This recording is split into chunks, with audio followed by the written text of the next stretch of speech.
What's up, YouTube? It has been a minute since I made a video. Um, just had a good meditation session. Thought I would record how that went.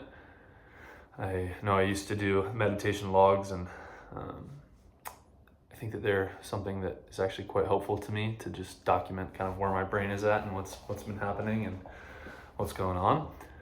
Also, hi. Hope you're all doing well and everyone's healthy and doing what you need to keep yourselves healthy.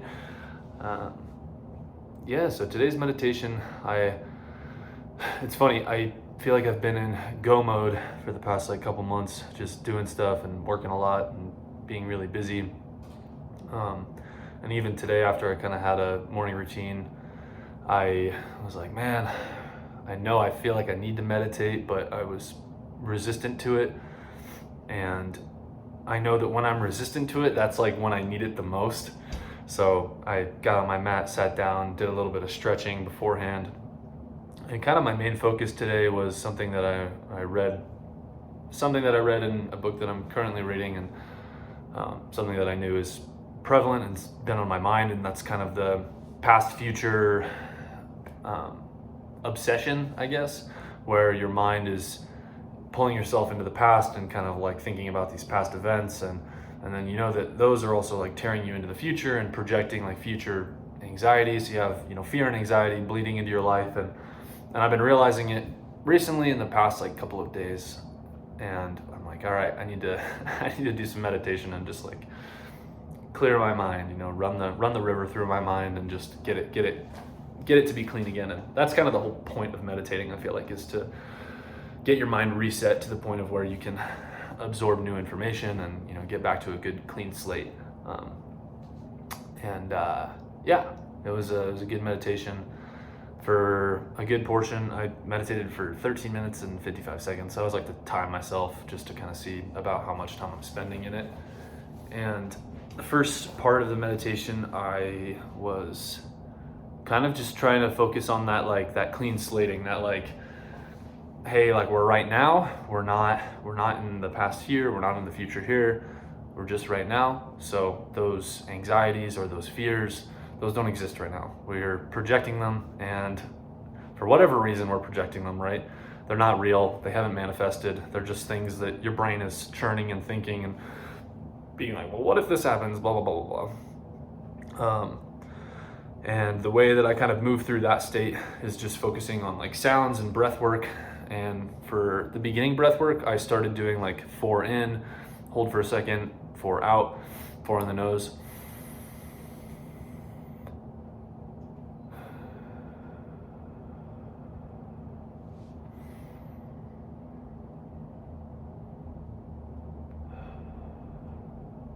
And you can switch up the timing for yourself if you'd like to try meditation. I highly recommend this technique just to get yourself started. I think a lot of people, when they start to meditate, they're like, I don't know how to do it, I don't know. And there's a lot of resources out there, and honestly, they're really overwhelming. I think that the thing that's helped me the most is realizing that meditation can be anything. I keep it really low key. I usually will start with stretching, like I mentioned, because I don't want my body to be super tight when I'm sitting there, in my straightened back mode. I'm like, man, my back's kind of tight. And then the whole meditation is dominated by this idea that my back is tight instead of, what it is that I actually wanted to focus on that day, and, kind of dig away at my mind and clear away that thing that I'm struggling with. So now I'm struggling with tightness instead. And what I mean by that is that, be flexible with yourself in the sense of how you run a meditation. I think that you'll read a book or hear something on a podcast and you're like, oh, well, I guess that's exactly how you meditate. And it's not. I think meditation is just the process of coming into the now and being with your body in the now, and whatever that feels like or looks like for you, great. For myself, I like to do a little stretching. I like to do breathing. I like to increase my breathing to the point of where it's a little bit hard. So I'll start with that 4 count, and then I'll go to a 6 count, and I'll hold for 2 or 3 seconds. And then I'll jump up to an 8 count where I go in for 8, hold for 8, and then exhale for 8. So like this.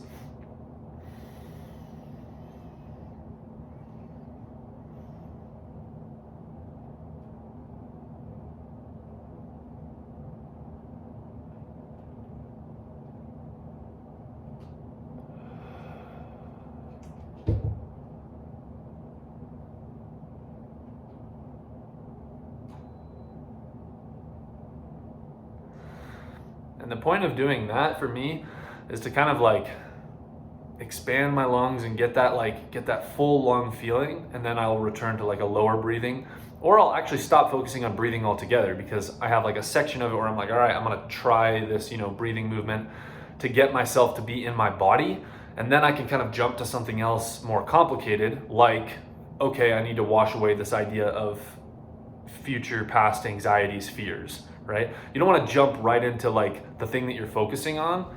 If you jump right to that, it might produce more anxiety, and you're like, oh my God, I'm trying to figure out my anxiety and my fear and where it's coming from, instead of just like observing it, if that makes sense.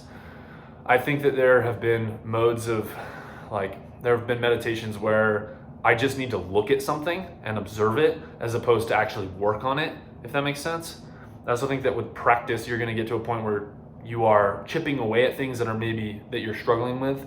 But in the beginning, it's not about like working on it and like being productive. It's about just observing it and understanding your mind and like being curious, like, where does that come from? And I watched or I saw this graphic that Sister Cody on Instagram shared at one point, and I always remember it. It's really helpful. I think of in meditation as like, it's just clouds that are like going by, and you have thoughts, and these thoughts are not you. These feelings and emotions, they're not you. You're just observing them. You're watching them like cruise over your head, essentially. You're just watching them pass. So watch them pass and observe them.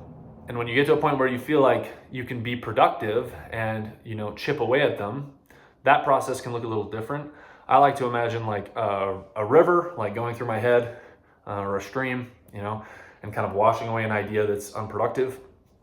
And then you can replace that idea with a more productive idea, a happier idea, an affirmation. I'm a big fan of affirmations. You guys have probably seen that I've posted something of the I am joy, I am light, I am peace, I am love, I am truth.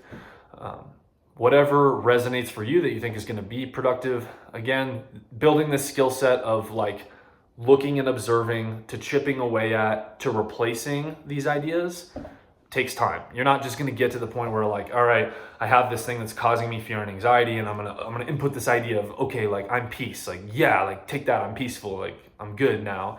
It doesn't work like that. You have to definitely take time to sit with that anxiety and sit with that fear and understand it and look at it and love it. You have to spend time with it to learn that it's maybe not for you. And in the same breath, like sometimes those fears and anxieties, they are very, very truthful, or they are, they're full of relevance, right? And you can't just meditate them away. Maybe they are a life situation that you have that has not passed yet, and that is a lingering anxiety or fear. And the fact is that, you might have to sit in that space for a while, or you might have to do something physically with your body in the real world to move out of that and create a new space. That depends on who you are and what you're going through. I don't know. But sometimes our life situations have to change in order to move through these states. It's not just like I can meditate away and get away from anything. But again, you're going to know that for yourself, whether or not you need to take action or you need to sit with it and understand it and then chip away and replace it. It's going to depend on where you're at. The last part of the meditation that I always like to do, and I actually threw in some extra stretching in there after that as well, is always my gratitude. I don't know if you saw me wipe away a tear earlier, but I started crying in my gratitude phase like the second I went to it. I always switch my pose, so I don't know if you guys can actually see me, but this is like my main pose that I sit with when I meditate. I just do like 2 fingers like this, cross leg, and I'll straighten my back, and again, like do some stretching. And then in my final state, sometimes I'll also like lay down like this if my back is still tight. In my final state, I'll always put my hands together and I'll lean down. And this state for me is the gratitude state. When I'm in gratitude state, I'm just going over in my head everything that I am grateful for in my life. It's really simple. And it can be anything, It can be the fact that I have a place to live, I have food on the table, great friends, people that love me, just count up your blessings, man. And recently I've had a lot to be grateful for. I have been in a state of prayer and a connection with God, and I won't talk about that in this video, but I felt really, really grateful lately, and I got to that state, and it just made me cry, man. It's just like, shit, my life's pretty good, and I have a lot to be grateful for. And you guys are a part of that. So thank you for watching and being a part of my life.